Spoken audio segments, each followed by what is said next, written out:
এখানে ভয়ঙ্কর অবস্থা। সবাই বলছে বিএসএফ এর ক্যাম্প চাই, এনআইএ তদন্ত চাই।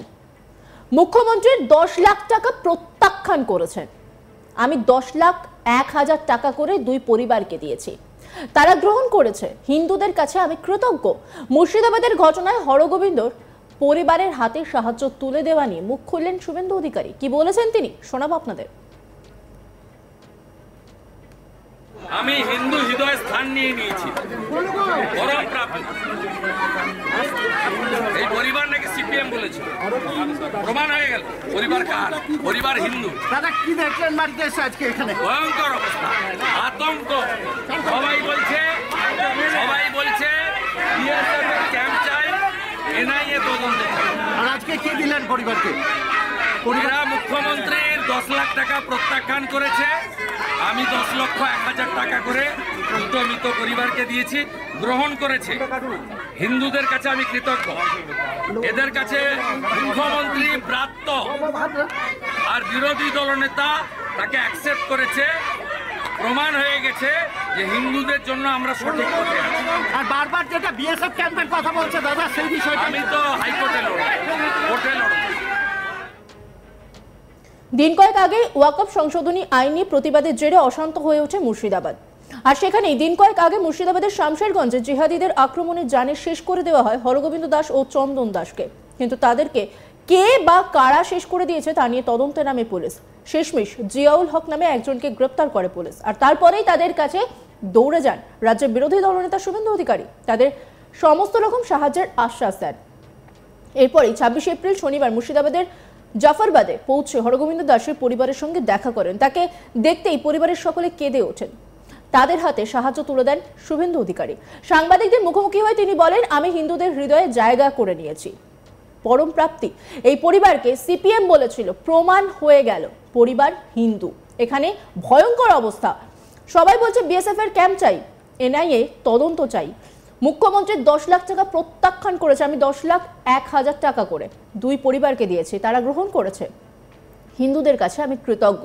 এদের কাছে মুখ্যমন্ত্রী ব্রাত্য আর বিরোধী দলনেতাকে তারা গ্রহণ করেছে। আমি হাইকোর্টে লড়ব।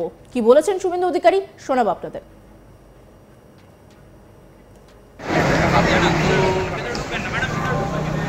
মুর্শিদাবাদের এই এলাকার সংখ্যালঘু হিন্দুদের বাঁচানোর জন্য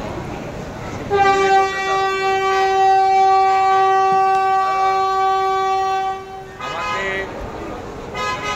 যে কোনো সোর্স থেকে আমি খবর পেয়েছিলাম 12 তারিখ সকালবেলা ডিস্ট্রিক্ট ম্যাজিস্ট্রেট মুর্শিদাবাদ। আমি হিন্দু হৃদয় স্থান নিয়ে নিয়েছি, পরম প্রাপ্য। এই পরিবার নাকি সিপিএম বলেছিল, প্রমাণ হয়ে গেল। পরিবার কার? পরিবার হিন্দু। দাদা কি দেখলেন বাড়িতে এসে আজকে এখানে? ভয়ঙ্কর অবস্থা, আতঙ্ক। সবাই বলছে বিএসএফ এর ক্যাম্প চাই, এনআইএ তদন্ত চাই। আর আজকে কি দিলেন পরিবারকে? এরা মুখ্যমন্ত্রীর 10 লাখ টাকা প্রত্যাখ্যান করেছে। আমি 10,01,000 টাকা করে দুটো মৃত পরিবারকে দিয়েছি, গ্রহণ করেছে। হিন্দুদের কাছে আমি কৃতজ্ঞ। এদের কাছে মুখ্যমন্ত্রী ব্রাত্য আর বিরোধী দলনেতা তাকে অ্যাকসেপ্ট করেছে। প্রমাণ হয়ে গেছে যে হিন্দুদের জন্য আমরা সঠিক পথে আছি। আর বারবার যেটা বিএসএফ ক্যাম্পের কথা বলছে দাদা, সেই বিষয়টা আমি তো হাইকোর্টে লড়ব, কোর্টে লড়ব। ধুলিয়ান গঙ্গা স্টেশনে নামার পর শুভেন্দু অধিকারী বলেন, এখনো অবধি 584 জনকে বিভিন্ন এনজিওর মাধ্যমে আক্রান্তদের বাড়িঘর মেরামত, তাদের অন্য জায়গায় পুনরস্থাপনের জন্য সাহায্য করেছে। কতটা কাজ হয়েছে সেই বিষয়ে দেখতে যাচ্ছি। এখানে এনআইএ করতে না পারলে পার্মানেন্ট সমাধান হবে না। সেই সঙ্গে তৃণমূল ও বামেদেরও কটাক্ষ করতে ছাড়েননি তিনি। কি বলেছেন তিনি শোনাবো আপনাদের।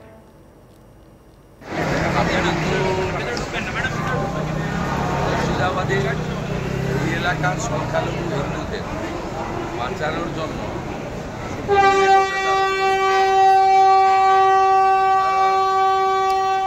আমাকে যে কোনো সোর্স থেকে আমি খবর পেয়েছিলাম 12 তারিখ সকালবেলা ডিস্ট্রিক্ট ম্যাজিস্ট্রেট মুর্শিদাবাদ তিনি বিএসএফকে ফিরে যেতে বলেছিলেন বর্ডারে। আমি সেদিন থেকে লেগে আছি এবং এখন অবধি 584 জনকে আমি বিভিন্ন এনজিওর মাধ্যমে নিজের ডাইরেক্ট সুপারভিশনে তাদেরকে বাড়ি ঘর দুয়ার রিবিল্ড করার জন্য, সংসার পুনঃস্থাপনের জন্য রিলিফ ওয়ার্ক করেছে। আমার সঙ্গে প্রত্যেকটা পরিবার এবং এলাকার লোক যোগাযোগ রেখেছে। আমি আজকে তাদের কতটা প্রোগ্রেস হয়েছে 15 মে পর্যন্ত প্যারামিলিটারি আছে, ওরা আতঙ্কে আছে।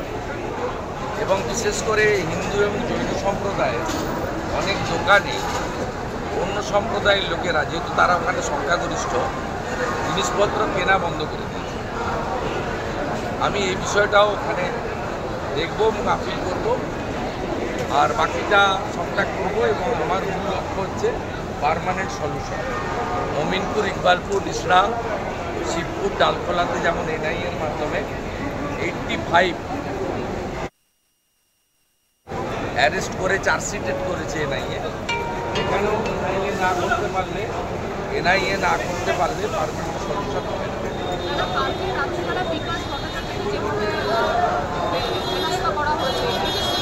এটা নোংরা রাজনীতি। পহেলগাঁয়ের শহীদ পরিবারকে বলছে।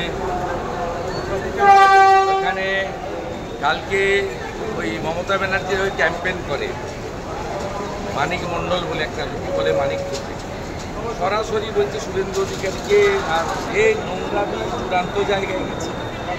পহেলগাঁয় যে বলিদান দিলেন হিন্দু পরিবার, তার স্ত্রী হতে পারে অথবা বিকাশ রঞ্জন ভট্টাচার্য। এই যে নোংরা কালচার, এটা তৃণমূল কংগ্রেস ভাইপো এবং তার টিমই বাংলাতে আমদানি করেছে। 2021 সাল থেকে আমি আমার পরিবার কতবার আক্রান্ত হয়েছি। কখনো নিজে মাইক বাজিয়ে মা বাবাকে ঘুমাতে দেয়নি, কখনো বাড়ির সামনে গেছে লাভ লেটার করে দিতে পুলিশের উপস্থিতি, কখনো বাড়ির সামনে মিছিল করে গিয়ে হাউস গার্ড যে সিআরপি থাকে তাকে অ্যাটাক করেছে। এরা দলমত নির্বিশেষে সময় এসেছে নো ভোট টু মমতা। বিকাশবাবুরা সেকুলারিজমের নামে অন্ধ বিজেপি এবং নরেন্দ্র মোদীর বিরোধিতা করতে গিয়ে হিন্দু ভোট কেটে এদের সুবিধা করে দিচ্ছে। আমি অনুরোধ করব, নিশ্চয়ই আপনারা বামপন্থী একটা আদর্শের উপরে দাঁড়িয়ে যদি করে থাকেন নিশ্চয়ই করেন, আমি তাকে কোনোভাবে প্রশ্ন করব না। কিন্তু টাইম এসেছে, যেমন 11তে টাইম এসেছিল যে আসুক সিপিএম থাকুক। আজকে টাইম এসেছে মানুষ যাকে পারে আনুক, মমতা আর তার ভাইপো যাবে। অন্যান্য খবরের আপডেটের জন্য অবশ্যই নজর রাখুন আজ তাক বাংলার YouTube streaming. Like, comment, share এবং সাবস্ক্রাইব করতে ভুলবেন না।